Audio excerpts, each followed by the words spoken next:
March 6, 1998, Keith Edmund Gavin killed 68-year-old William Clayton Jr.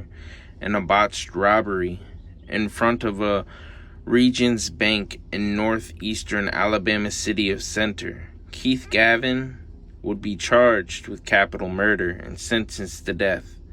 July 18th, 2024 at 6 p.m., Keith Edmund Gavin, 64, is supposed to be executed at William C. Holman Correctional Facility by lethal injection in Alabama. Who is Keith Edmund Gavin? Keith grew up in the projects of Chicago. He has a large family with 12 other siblings. This family was dysfunctional, with an abusive dad to him, his other siblings, and mom. Keith wouldn't graduate high school. He would go on to prison in 1982 for a murder. While Keith Gavin was serving his sentence, he would get his GED. 1997 rolls around, Keith Gavin would get released from prison on parole. By this time, Keith Gavin didn't know what to do since all his family weren't in a position to help him because they were all doing dirt in the streets, from drugs to joining gangs. Not long after Keith Gavin was released from prison, his whole life of being a free man was over. On March 6, 1998, 68-year-old William Clayton Jr. went to a Regions Bank located in northeastern Alabama city of Center to get some money from the ATM so he could take his wife of 38 years to dinner. William Clayton was in his delivery van when Keith Gavin came up to the driver's side of the van. Keith Gavin shot 68-year-old William Clayton Jr. twice. Keith Gavin got into the van with William Clayton Jr. still in the van and drove off. The local police would eventually start a police pursuit chasing after the van Keith Gavin was driving. The pursuit would eventually end in a wooded area, and the police would arrest Keith Gavin. The gun used in the murder was a .40 caliber Glock pistol. The police found it nearby. William Clayton Jr. was still alive when the police found him in the van. He would be transported to the hospital, where 68-year-old William Clayton Jr. would be pronounced dead. We find out that Keith Gavin wasn't alone when this situation occurred, and we also find out why Keith was in the area. Keith Gavin had drove from Chicago with his cousin Dwayne Meeks to Alabama, so Keith Gavin could try to find a woman that he had met before. When trying to find this woman, Dwayne Meeks and Keith Gavin were at an intersection near the bank. This is when Keith Gavin got out of the car, went up to the van and shot William Clayton Jr. twice and took the van, and eventually he was arrested. Dwayne Meeks got away and fled back to Chicago. A few weeks after the murder, the police would find Dwayne Meeks and arrest him for capital murder. The charge of capital murder would eventually be dropped for Dwayne Meeks, and he would give testimony in his cousin Keith Gavin's trial that Keith Gavin was the one who shot and killed William Clayton Jr. on March 6, 1998. After the trial and the jury deliberated with a 10-2 vote for the death penalty, Keith Gavin would be sentenced to death.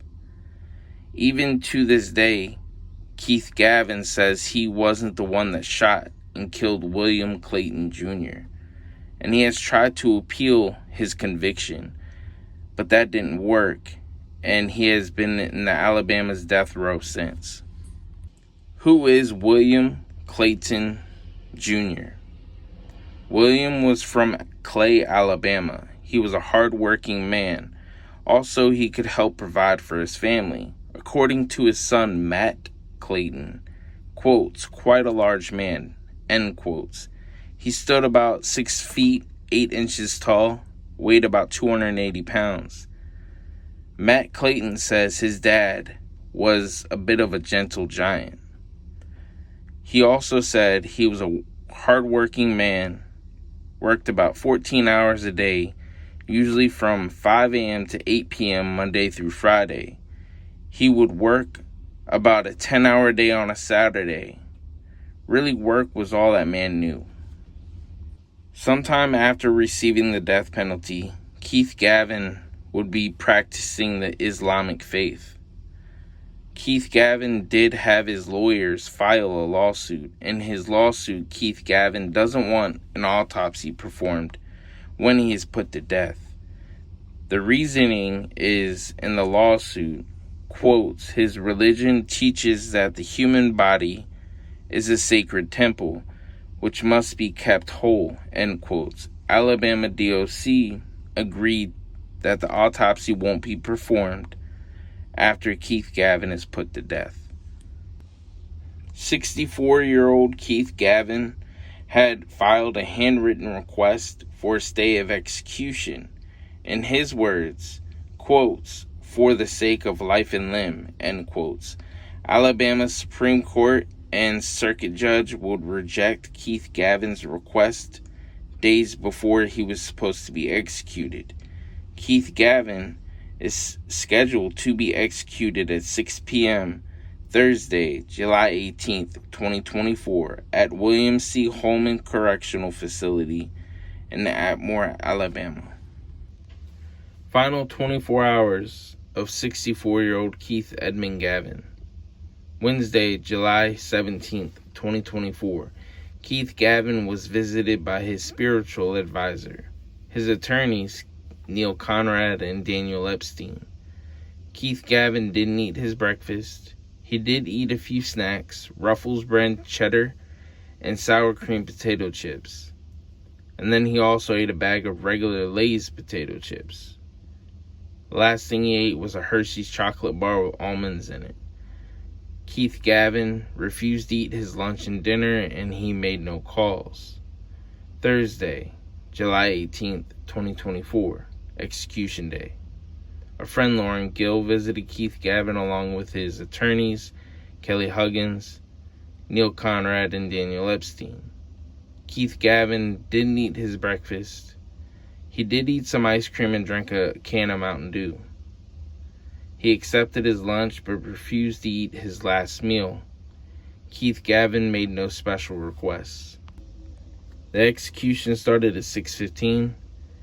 With Keith Gavin's final words, quotes, I love my family, end quotes. His spiritual advisor was next to him. He was heard saying a few words in Arabic, possibly a prayer.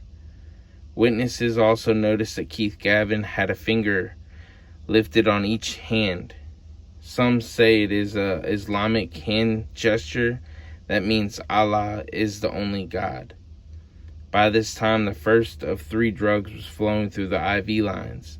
Keith Gavin was seen with his head up, raised, but by 6:20 p.m. his head fell back like he lost consciousness. A corrections officer came to the bed to check on Keith Gavin, and by saying his name, brushing his eyelids, pinching his arms. After this was done, the next 2 drugs were administered. Keith Gavin was pronounced dead at 6:32 p.m.